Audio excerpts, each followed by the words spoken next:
Hi, I'm Brian, and I've been a pastor for over 20 years. For the first 10 years of my ministry, I struggled daily with sin, specifically porn. This is my story.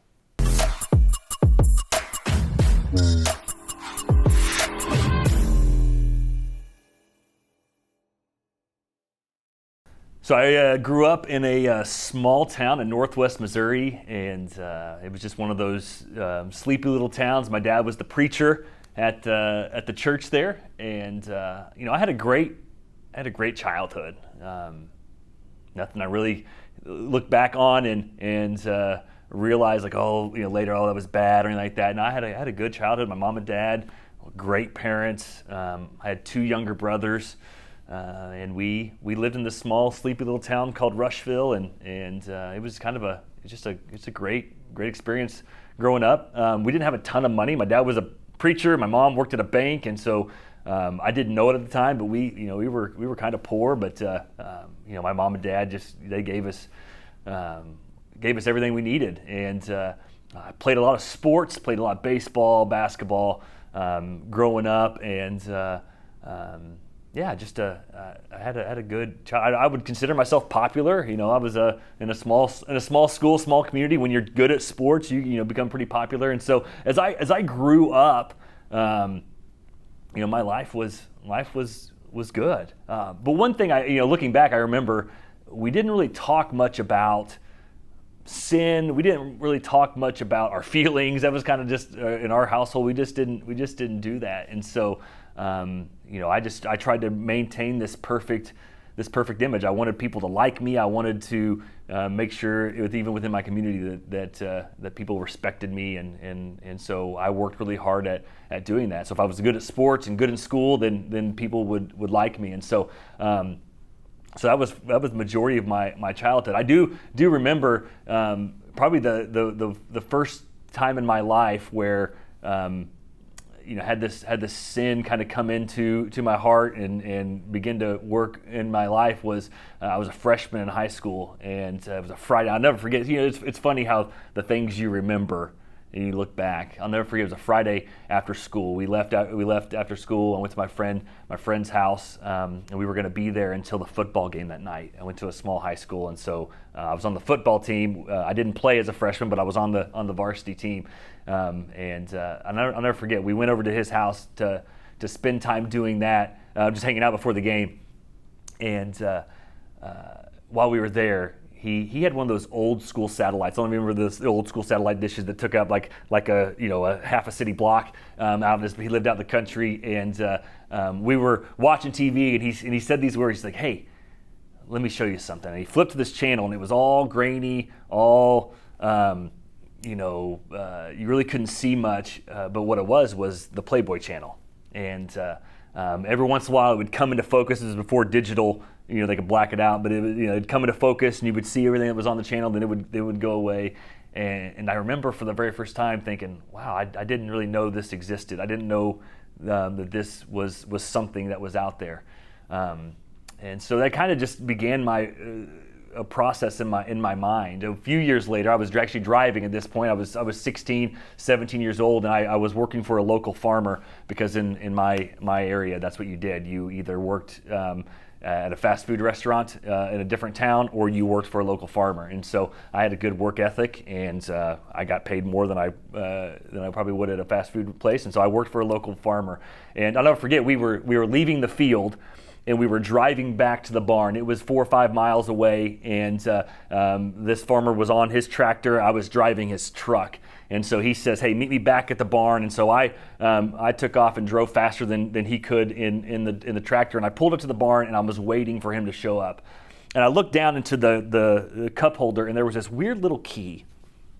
And I grabbed it because I was curious and tried to figure out what it was to. It was circle, and I looked over, and it looked like it would fit into the glove box. And so I popped open the glove box, and out fell numerous pornography magazines. I spent the next 10 or 15 minutes, as I was waiting for him to show up, perusing these magazines. And again, that sin began to enter into my heart and into my mind. And but we didn't talk about any of that stuff. I didn't want didn't want people to know I had struggles. I wanted to maintain this personality, this persona, and so we didn't talk about those things. It wasn't too long after that the internet came into existence, and that dates me a little bit. But we got dial-up internet at our house, and the times in which I was alone in my house, there were websites that I stumbled across that were not good for me. But I didn't want to talk about it. I didn't want people to know. And so I thought, I can just deal with this on my own. I can just deal with sin on my own. I can deal with different things. And that manifests itself in other ways. It wasn't always just watching videos or looking at pictures. It would in my language, the things that I would say, my thoughts. If I would get angry, the things that I would do. One sin began to work into my heart and affect areas of my life. But I didn't want to tell anyone, because I was afraid of what they might think when the preacher's kid, the good student, the star athlete, when he struggles with something, I was assured that they would cast me aside, or I'd be knocked down off the pedestal, and I was not wanting to figure out what that would be, and so I just kept that sin hidden in my life. I felt the call to ministry though. When I was 16 or 17 years old, I was at Southwest Baptist College in Southwest Baptist University in Bolivar, Missouri, at a CIY conference, and I could probably point you to the seat where I was at. We were at about the third row back, about the middle section or so of the auditorium there at Southwest Baptist University, and I felt the call on my life to go into ministry. And I walked down forward, and I'd been a baptized believer of Jesus for a long time, but I said, no, I'm going to go into full-time ministry, and so I decided that was what I was going to do. And so I went to Ozark Christian College for two reasons. One is because that's where my mom and dad both had went to school, and I knew it was a good school. The second reason was I knew I could play basketball there, and I loved the game of basketball, and so I wanted to play basketball in college. And so that's the reason I chose to go to Ozark. And my hope was that all the sin in my life, all the sin that I was dealing with in my life, that when I got into a Bible college environment, when I was around other believers, that all that would kind of dissipate, that I would all those things I struggled with would go away, because I was going into the ministry. But what I found myself even more lonely and isolated in my sin, because I looked around and I thought to myself, I'm the only one struggling with this. I'm the only one who's got this issue, which was a lie that the enemy was telling me. I recognize that now, but at the time I was sure that I was the only one at this entire school that was struggling with any type of sin in their life, and so I kept quiet. Because I was fairly popular, I was on the basketball team, I had lots of good friends. I didn't want anyone to know that I had problems with sin. And so I just kept quiet. I just isolated myself, not from people, because I was around people, but I isolated myself from being real with people. In fact, so much so that my senior year, for our basketball team, we had awards, and the way our coach did that was he would allow us to choose on some of these awards, who we wanted to make the MVP, the most valuable player on our team, or who was going to be who was the defensive player of the team, and we had an opportunity to vote on that, and then he would obviously make the final decision, but he allowed the team to have input, and I've got somewhere, I don't even know where it's at anymore, but I have this plaque that says Spiritual Leader Award. And I remember receiving that award and thinking to myself, if they only knew the struggle I have, the struggle with sin, the struggle with anger, the struggle with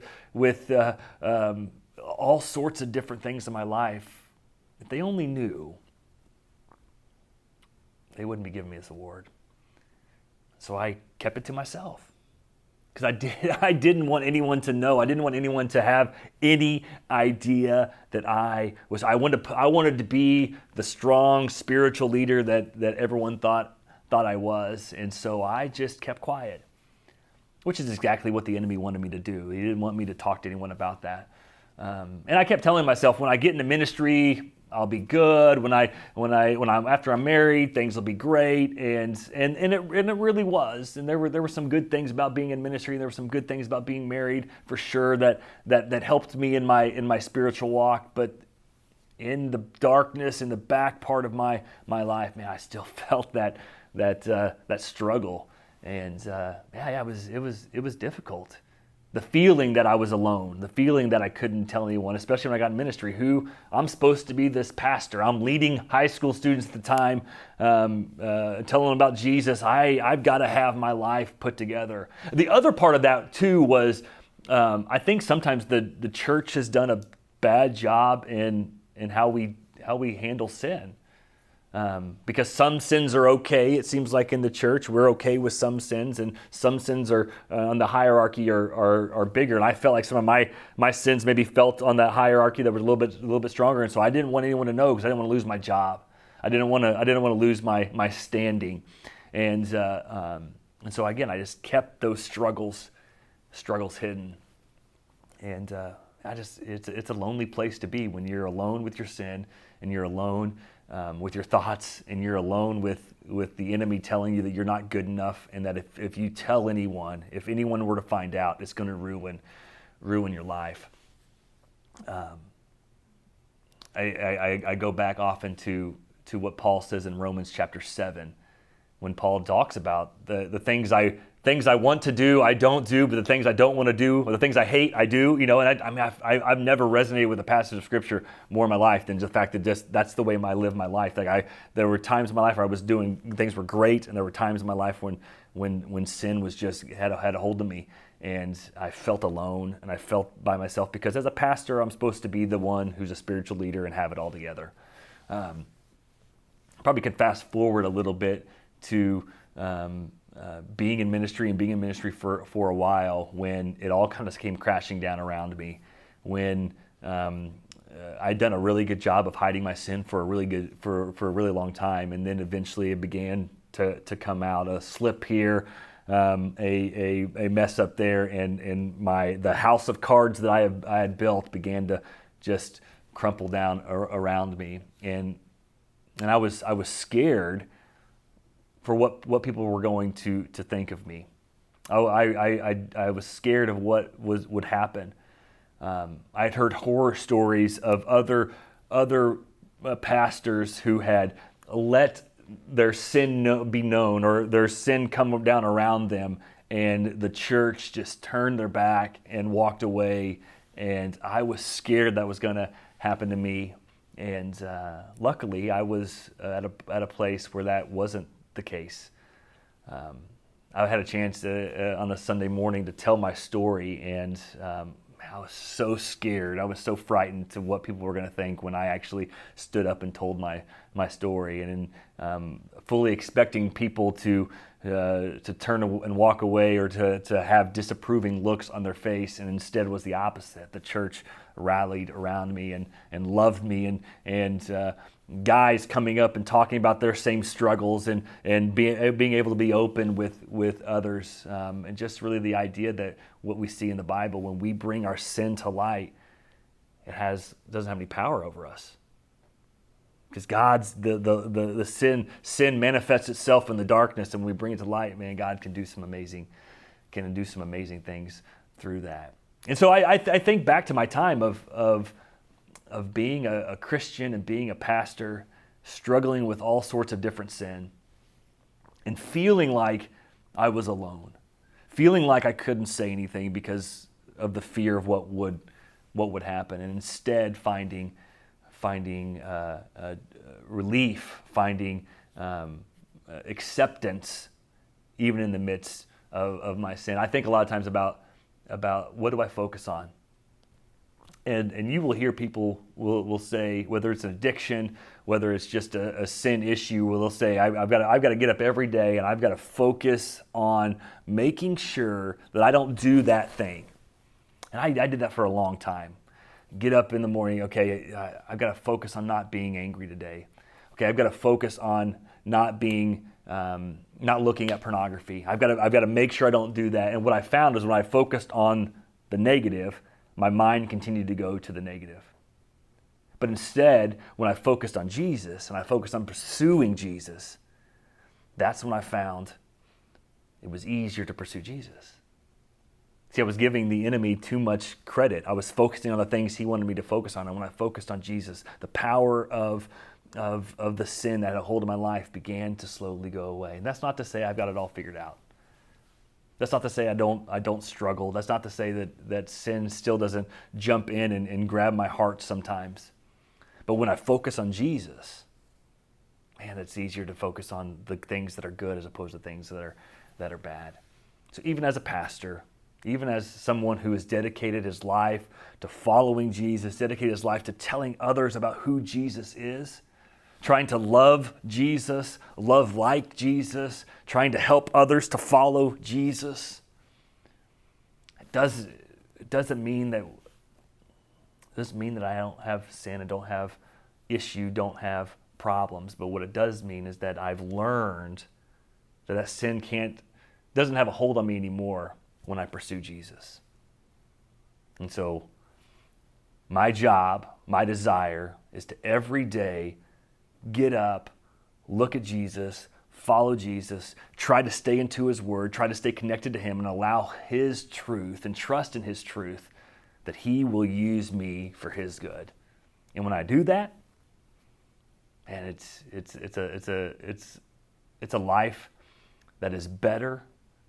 It's a life of community. It's a life of being around people who are pursuing Jesus as opposed to being alone and by myself.